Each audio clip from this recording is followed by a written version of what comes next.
세계 증시와 우리 증시를 짚어보는 시간 3분 증시입니다. 연합인포맥스 이민재 기자 나와 있습니다. 안녕하세요. 네, 안녕하십니까? 네, 간밤 미국 증시 어땠습니까? 네, 지난밤 미국 주식시장은 하루 전보다 소폭 약세를 보였습니다. 뉴욕 증시 3대 지수가 모두 하락했는데요. 마감가를 살펴보면 다우 지수가 전장보다 0.75% 내린 33,414.17포인트를 나타냈습니다. 그리고 S&P 500 지수의 경우에는 0.85% 떨어진 4,278.00포인트로 마감했고요. 그리고 나스닥 지수도 0.96% 하락한 13,186.18포인트로 장을 마쳤습니다. 네, 이런 약세 분위기에는 제롬 파월 미 연준 의장의 뉴욕 경제클럽 연설과 또 국채금리 상승세가 주된 원인으로 작용했다라고 분석됩니다. 네, 파월 의장의 입에 시장의 관심이 많이 집중됐었잖아요. 네. 발언이 어떻게 나왔는지 정리해 주실까요? 네, 이 파월 의장은 연설에서 인플레이션이 둔화되고는 있지만 여전히 높다라고 말했습니다. 또 지금의 통화 정책이 제약적이기는 하지만 너무 긴축적이지 않다라고도 언급했습니다. 네, 그러면서도 불확실성과 위험을 고려해서 금리 결정을 신중하게 진행하겠다라는 입장은 유지했는데요.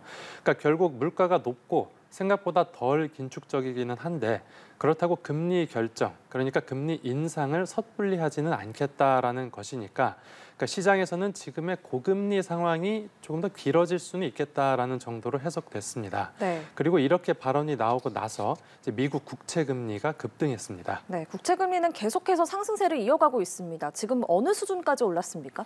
네, 지금 10년 만기 국채부터 보면 금리가 거의 5% 선까지 왔습니다. 그러니까 장중에 4.99%까지 올랐는데 이게 2007년 이후 최고 수준입니다. 네. 또 30년 만기 장기 국채, 초장기 국채 금리도 5.11%로 뛰었는데요. 이것도 마찬가지로 2007년 이후로 16년 만에 최고치입니다. 하지만 2년물 금리는 이제 기준금리 동결 가능성이 커지면서 소폭 내렸습니다. 이게 파월 의장이 국채 금리가 너무 오르면 그러니까 연준의 추가 금리 인상 부담을 덜 수 있다라고 언급한 영향인데요. 실제로 이번 달 말에 예정된 연방공개시장위원회 FOMC 회의에서 이 기준금리를 동결할 전망이 더 우세해졌습니다. 네, 또 기업들 3분기 실적 발표 시즌입니다. 새로 나온 주 기업들의 실적도 정리해 주시죠. 네네. 간밤에는 기업들의 희비가 엇갈렸습니다. 이 테슬라가 가격 인하 정책과 또 시장 기대를 밑도는 실적을 내놓으면서 주가가 9%나 넘게 하락했습니다. 사모펀드인 블랙스톤은 예상보다 부진한 실적 때문에 주가가 8%가량 내렸고요. 하지만 넷플릭스는 신규 가입자 수와 순이익이 예상치를 웃돌면서 주가가 16%나 넘게 뛰었습니다.